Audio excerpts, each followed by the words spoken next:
Donald Trump is currently refusing to clarify whether or not he'll accept the results of the upcoming election, even if it's free and fair, from the passenger seat of a semi-truck while wearing an orange worker's vest. Now, I don't know if that sequence of words has ever been put together within the English language before, but we break records. That is what we do on this show. But with 6 days to go until the election, Trump's stunts are getting increasingly desperate. This is just another version of his McDonald's stunt that happened a few weeks back, and I do want to say, even though we find this cringy, even though it's very obvious that he is role-playing, he's cosplaying as a working man, this stunt did actually pull well with the average low-propensity voter. They thought this made it more relatable, so we do have to be careful with the McDonald's one, but with today's stunt, everything is kind of undermined when you're constantly talking about a stolen election, when you can't even denounce sicking the military on your fellow American citizens, and when you're overall just mean-mugging the camera and you're sweating so badly that your orange makeup is dripping down your face. But with 6 days to go, we have no time to waste. Make sure you drop a like, make sure you watch until the end,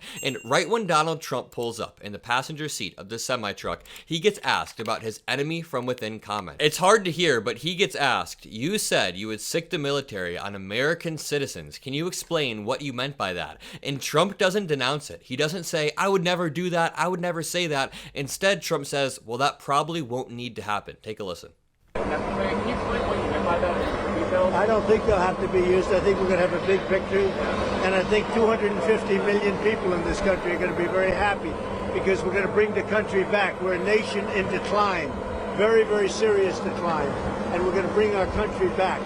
And there you have it. Donald Trump says right there, well, we shouldn't need to use the military. I should win with a big victory while sitting in the passenger seat of a truck. I'm wondering, is this a response to Biden's comments about Trump supporters being garbage? Is this some weird punch back? In this next clip, Donald Trump gets asked about Puerto Rico and whether or not he owes them an apology, and he still refuses to apologize, even knowing that there are 600,000 Latino voters in Pennsylvania, 300,000 Puerto Rico voters in Pennsylvania, and that big celebrities, important Latino celebrities like Bad Bunny, like Nicky Jam, have said, "I can't vote for Donald Trump." Oh, the people in Puerto Rico an apology for what the comedian said? No, I love Puerto Rico, and Puerto Rico loves me. I don't know anything about a comedian. I love Puerto Rico. Nobody's done more for Puerto Rico than me. I took care of them when they had the big hurricanes, and nobody gets along better with Puerto Rico and the Puerto Rican people than me.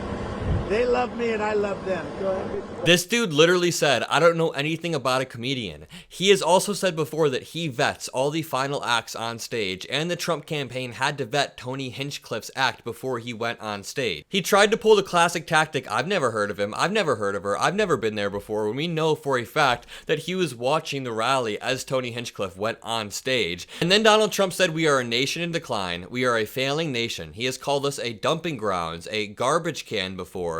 And Biden says one thing, and now Brett Favre has his panties all up in a twist. Listen, he got up on stage and said this.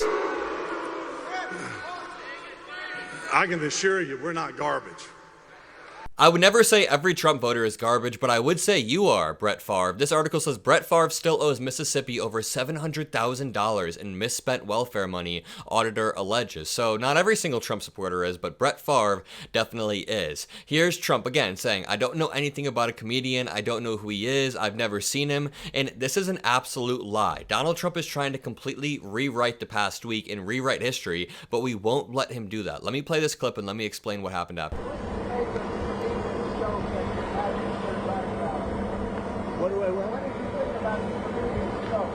He gets asked, "What did you think about the comedian?" I don't know anything about the comedian. I don't know who he is. I've never seen him. I heard he made a statement, but it was just a statement that he made. He's a comedian. What can I tell you?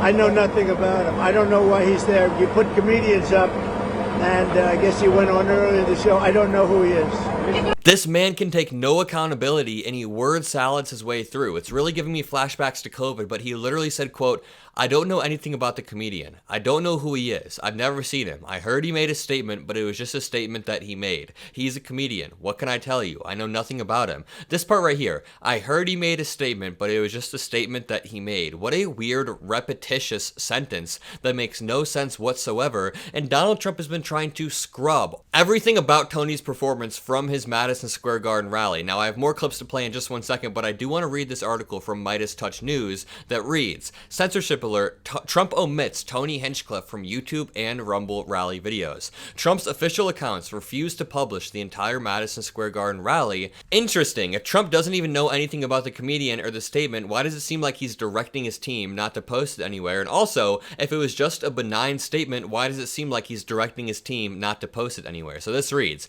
some comments online have suggested that Trump intentionally had Tony Hinchcliffe speak at his Madison Square Garden rally and tell racist jokes in order to prove that he wasn't going to be a candidate who censored anyone. So some people online have been suggesting that Trump had Tony Hinchcliffe speak at his Madison Square Garden rally and tell racist jokes intentionally to prove that he doesn't care about censorship, but now it seems like he is censoring Tony Hinchcliffe himself. At the rally, Hinchcliffe called Puerto Rico a, quote, floating island of garbage and disparaged Latinos, black people, and others. If we wanted to list out all of the people that were disparaged at that rally, this video would be over an hour long. MeidasTouch can now report officially that Trump, despite being looked at by some as the anti-censorship candidate, has only posted a portion of his Madison Square Garden rally across his social media accounts. Trump's streams of the rally cut off Hinchcliffe every single time. It has the exact playthrough length of the speech minus Hinchcliffe's speech. Sometimes it cuts out even the more radical ones, the people that were calling Hillary Clinton the devil or the B word. For example,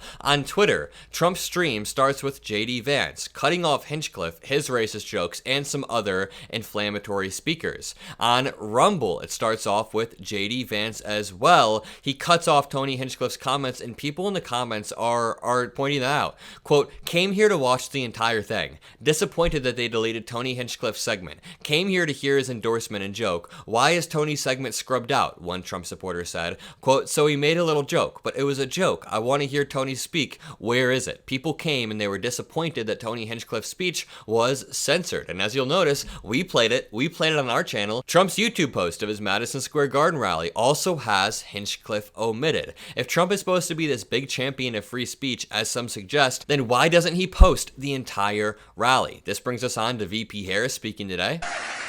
And at this particular moment, it should be emphasized that unlike Donald Trump, I don't believe people who disagree with me are the enemy from within.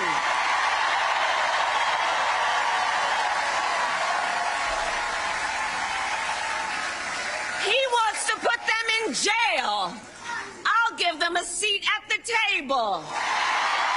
Boom. That is an amazing, amazing way to word it. Now here is another clip of Donald Trump being asked if he knew that Elon Musk was in communication with Vladimir Putin. And I find stuff like this especially disgusting because countries like China, countries like Russia and Iran, even North Korea are waging an invisible, silent war on America via disinformation. And Donald Trump is actively boosting Vladimir Putin's pawns. And I don't say that lightly, but when Donald Trump actively supports people like Elon Musk, even people like Vivek Ramaswamy, he went on Tim Pool's podcast while Tim Pool was actively taking money from Russia, $500,000 a month. So we have the silent war going on and America is lagging years behind. When I go to these Trump rallies and these supporters tell me that they would rather vote for Vladimir Putin than Kamala Harris, that tells me that Vladimir Putin is sitting back giggling that this has happened to American citizens. And my broader point here is that Donald Trump enables it. He creates the permission structure by, number one, taking secret phone calls with Vladimir Putin, but by number two,